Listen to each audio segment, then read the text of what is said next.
Welcome back. आज का जो हमारा टॉपिक रहेगा वो है मैथ्स नॉलेज पे डिपेंड, यानी कि आज हम कुछ पॉइंट्स को डिस्कस करेंगे और जिससे कि आपकी मैथ्स की नॉलेज जो है इम्प्रूव होगी। तो आज हम पूरे 10 पॉइंट्स लेने वाले हैं जिससे आपकी नॉलेज बिल्कुल बूस्ट हो जाएगी।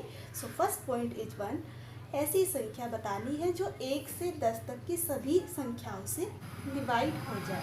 तो ऐसी संख्या हमारे पास है 2520। 2520 ऐसी संख्या होती है जो 1 से लेकर 10 तक की सभी संख्याओं से यदि आप इसे भाग करके देखेंगे तो ये सबसे पूरी विभाजित होगी।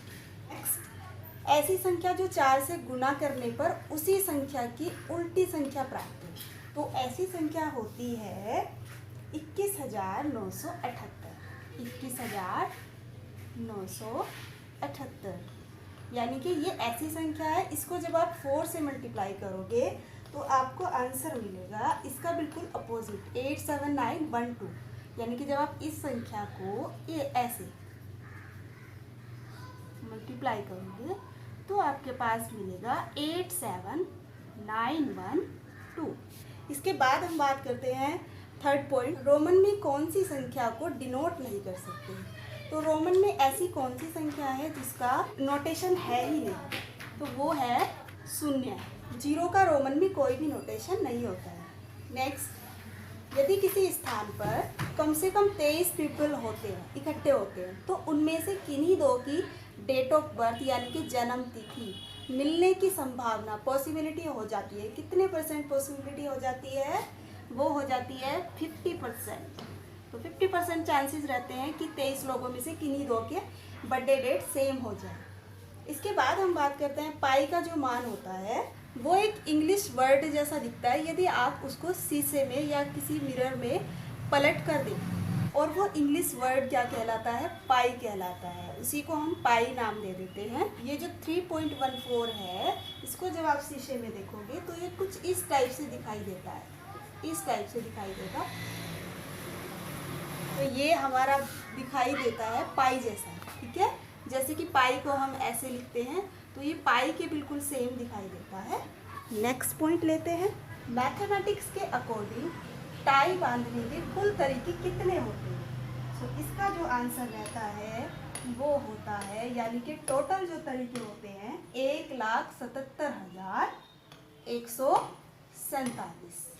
सो कुल तरीके हुए 1,77,147। है ना इंटरेस्टिंग तरीका बहुत ज़्यादा।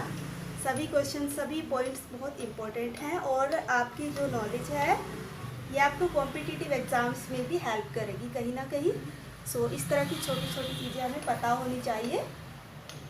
नेक्स्ट हम बात करते हैं सन 1900 तक पूरे संसार का जो मैथ्स था वो केवल 80 किताबों तक सीमित था, परंतु आज के टाइम में यह 1 लाख से भी अधिक किताबों में लिखा जा सकता है। आज के टाइम में हमने इतना ज़्यादा डेवलपमेंट किया है गणित के अंदर। ओके, नेक्स्ट पॉइंट, किसी संख्या का प्रतिशत जब हम निकालते हैं तो उसका शॉर्टकट क्या होता है। आपको एग्जाम्पल दिया है 500 का 40% निकालना है, तो आप क्या करेंगे? 500 गुना 40/100 लिखेंगे और इसको ऐसे करेंगे और इसके बाद इसका मल्टीप्लाई करेंगे। इसके लिए एक शॉर्ट ट्रिक बताई है कि दोनों संख्याओं को 10 से भाग करेंगे और उनको सीधा मल्टीप्लाई कर देंगे। अब ये दोनों संख्याएं हैं हमारे पास, क्या करेंगे? दोनों को 10 से भाग करेंगे तो क्या जाएगा हमारे पास यहाँ से 50 गुना 4। तो डायरेक्टली आपको आपका आंसर मिल जाता है 200, यानी कि 500 का 40% कितना हुआ? 200। नेक्स्ट एंड लास्ट पॉइंट हमारा है कुछ संख्याओं का स्पेशल रिलेशन, जैसे कि 6 और 9। कुछ संख्याओं में स्पेशल संबंध होता है, जैसे 6 और 9 को आप मल्टीप्लाई करो और जोड़ो, उसके बाद फिर उसको जोड़ दो पूरे को, तो क्या आएगा? 6 और 9 एज इट इज़ रहेगा। तो ये रिलेशन यहाँ पर 7 और 9 में भी लगता है और 8 और 9 में भी होल्ड करता है। कुछ और भी नंबर्स हो सकते हैं इसके जैसे। तो आज का हमारा लेक्चर रहा ये। इन पॉइंट्स को आप अच्छे से नोट कर लें और इसके अलावा मैं आपको एक होमवर्क दे रही हूँ, एक पॉइंट लास्ट रहे। 10 फैक्टोरियल सेकेंड अगर हम लें तो वो किसके इक्वल होगा? 6 हफ्तों के बराबर होगा। अब 10 फैक्टोरियल का हमें देखना होगा 1 फैक्टोरियल क्या होता है। देखो फैक्टोरियल इस टाइप से निकाला जाता है जैसे 3 का फैक्टोरियल निकालना है, फैक्टोरियल का नोटेशन ये भी होता है और ये भी होता है। ओके, तो 3 का फैक्टोरियल हम 3 का ऑपोजिट ओपन करना स्टार्ट करते हैं 1 तक। ओके, जिस भी संख्या का हमें वो निकालना है फैक्टोरियल, उसको हम वहीं से स्टार्ट करते हैं और 1 तक जाते हैं मल्टीप्लाई में, वो उसका फैक्टोरियल निकल कर आता है।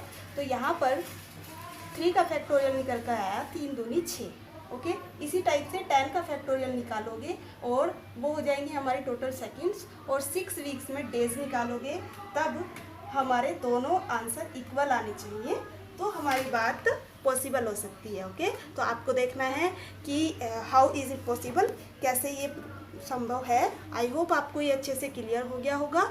आज का जो भी हमने कॉन्सेप्ट किया है, आप इसको अच्छे से नोट कर लें, अच्छे से लर्न कर लें कुछ पॉइंट्स इसमें। Okay, thank you.